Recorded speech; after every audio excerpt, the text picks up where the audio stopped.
Welcome back, and joining us now is Amit Goel. He's co-founder and chief global strategist at Pace360. Amit, hi, good to have you. And the story about all-time highs in gold just about continues. I think in this year, until now, we've done almost 39 and 15, perhaps 58 times that gold has seen an all-time high.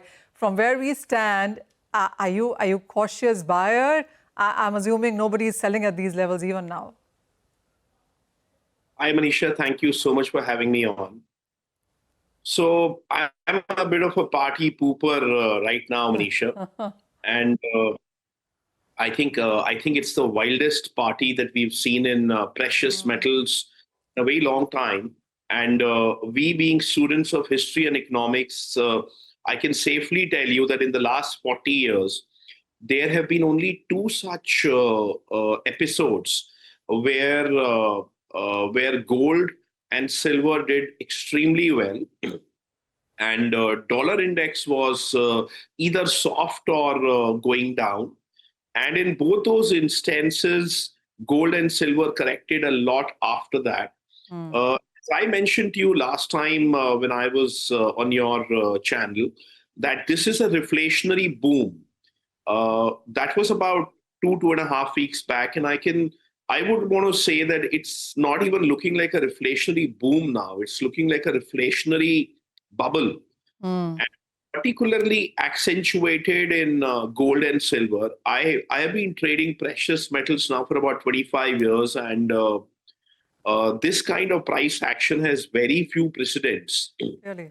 So it would be almost impossible for anybody to put a finger and say that, okay, this is going to be the precise top, because this is now a bubble of gigantic proportions. To say what the exact top is going to be and how many days it's going to be made. But I can safely tell you that whatever top is going to be made, there is going to be a very, very deep and correction, and there is going to be almost like a regime change over the next 1 year after that. I get you, Amit. People have been calling it a pause, a sell for a very long time, but gold and silver clearly not listening to that. Also, I have been talking to some banks, Amit, and they tell me that there are liquidity concerns right now as well coming in, because there is one delay in delivery. There is also shortage in immediate buying, rather selling or availability of gold and silver, as it were, in various markets there. China has been buying very strongly as well. So clearly, as you said, it's not history or even economics that we are dealing with right now. This is quite a bit of a panic buying and a bubble territory that we're looking at. But even if we do that 4,000 and 4,200 on charts, and you're talking about a good amount of profit-taking correction into the markets, where do you see prices coming in then? Because this bull rally started from 2,100. We are almost at 4,000 right now. Where is that correction lasting until?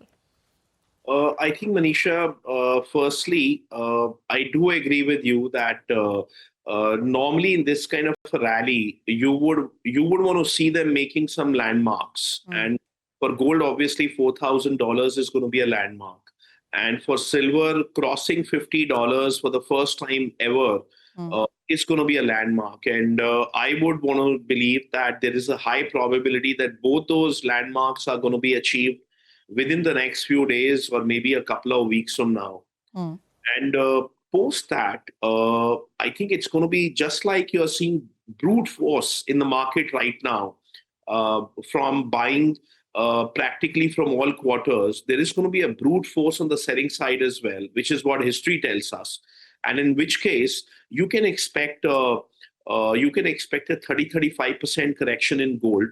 I would want to mention that it happened in 2007-8, when gold went down by about 34-35% in 6 months, post that inflationary bubble in precious metals and commodities. And the other one was 2011, where it went down by 45%, and that took a much longer time. That took almost slightly more than 4 years. I don't think it's going to be 6 months. I don't think it's going to be 4 years. I think it's probably going to be about a year or so. Okay. And the amount of correction which I expect is about 35% in gold and about nothing less than 50% in silver. I missed that. 35% in gold and how much in silver? 50% in silver from the top, Manisha, because that is where right now the biggest madness lies. It has even crossed gold in terms of the recent madness and frenzied Absolutely. buying. What I want to know, Amit, is that after we've done this 35% and 50% of correction in silver, are those levels going to be good to buy, and for how long a period? Manisha, I'm absolutely convinced that in case of gold, those levels are going to be a great buying opportunity. It's just that a regime change has to happen. And if I were to assume a $4,000 top on gold, and if I were to assume a 35% correction, so that would mean that we would go down to the to a territory of 2,700 on gold, which is like so far-fetched at this point. But I think it is plausible, and at that level, gold is going to be the best investment in the world again. And silver, uh, I think 50% fall I am seeing from the top.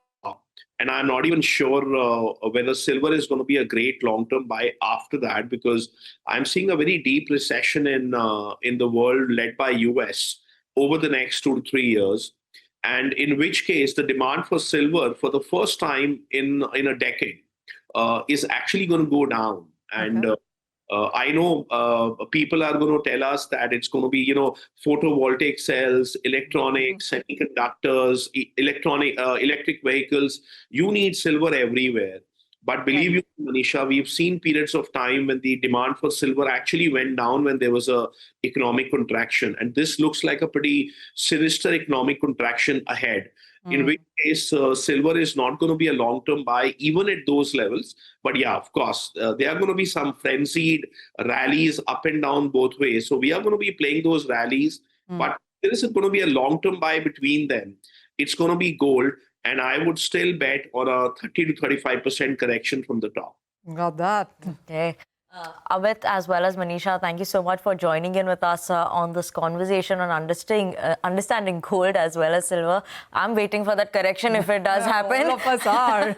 If it does happen, yes, gold and silver, we'll keep an eye out on that and that buying opportunity if that is there. But thank you so much for that conversation there. On that note, we're going to slip into a very short break, viewers. Don't go anywhere. We'll get more on the markets and focus on defense stocks as government has opened defense production for private sector. Stay tuned in for that.